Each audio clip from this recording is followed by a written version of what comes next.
H D. ಕೋಟೆಯ ತಾಲೂಕು ಆಡಳಿತ ಸೌಧದಲ್ಲಿ ತಹಸೀಲ್ದಾರ್ ಶ್ರೀನಿವಾಸ್ ರವರ ನೇತೃತ್ವದಲ್ಲಿ ಸುದ್ದಿಗೋಷ್ಠಿಯನ್ನು ಹಮ್ಮಿಕೊಳ್ಳಲಾಗಿತ್ತು.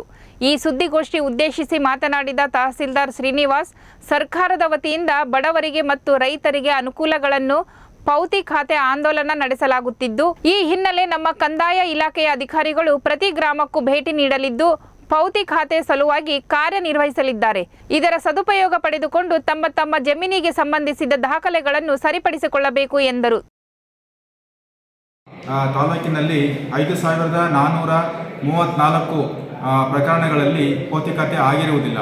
ಸೊ ಇದರಿಂದ ನಾವು ಇದೊಂದು ಆಂದೋಲನ ಕಾರ್ಯಕ್ರಮನ ಹಮ್ಮಿಕೊಂಡಿದ್ದೇವೆ. ತಾಲೂಕಿನಲ್ಲಿ ಪ್ರತಿಯೊಂದು ಗ್ರಾಮದಲ್ಲೂ ಸಹ ನಮ್ಮ ಗ್ರಾಮ ಆಡಳಿತಾಧಿಕಾರಿಗಳು ಹಾಗೂ ರಾಜಸ್ವ ನಿರೀಕ್ಷಕರು ಹಾಗೂ ಉಪ ತಹಶೀಲ್ದಾರ್ ಅವರು ಸಹ ಪ್ರತಿಯೊಂದು ಗ್ರಾಮದಲ್ಲಿ ಅಭಿಯಾನವನ್ನು ಹಮ್ಮಿಕೊಂಡು ಪೌತಿ ಖಾತೆ ಯಾರ್ಯಾರಿಗಾಗಿಲ್ಲ ಅವರಿಗೆ ಸಂಬಂಧಪಟ್ಟ ದಾಖಲಾತಿಗಳನ್ನು ಕಲೆಕ್ಟ್ ಮಾಡಿ ಅದನ್ನು ಮಾಡ್ತಾ ಇದ್ದೇವೆ.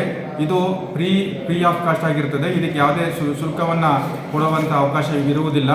ನಾವಲ್ಲಿ ಒಂದು ಮಾಜೂರು ಮಾಡ್ತೀವಿ, ಒಂದು ಡೆತ್ ಸರ್ಟಿಫಿಕೇಟ್ ಕೊಟ್ಟರೆ ನಂತರ ಅವರಿಗೆ ನಾವು ಪೌತಿ ಖಾತೆಯನ್ನು ಮಾಡುವ ಕೆಲಸನ ನಿಟ್ಟಿನಲ್ಲಿ ಮಾಡ್ತಾ ಇದ್ದೇವೆ. ನಾವು ಎಚ್.ಡಿ. ಕೋಟೆ ತಾಲೂಕಿನಲ್ಲಿ ಎಷ್ಟು ಇಲ್ಲಿವರೆಗೆ ಮರಣ ಹೊಂದಿದ್ದು ಸಹ ಪೌತಿ ಖಾತೆಗಳು ಆಗಿರುವುದಿಲ್ಲ. ಅದನ್ನು ನಾವೀಗ ಗ್ರಾಮವಾರು ಒಂದು ಪೌತಿ ಖಾತೆ ಆಂದೋಲನವನ್ನು ನಾವು ಕಾರ್ಯಕ್ರಮನ ಕೈಗೊಂಡಿದ್ದೇವೆ.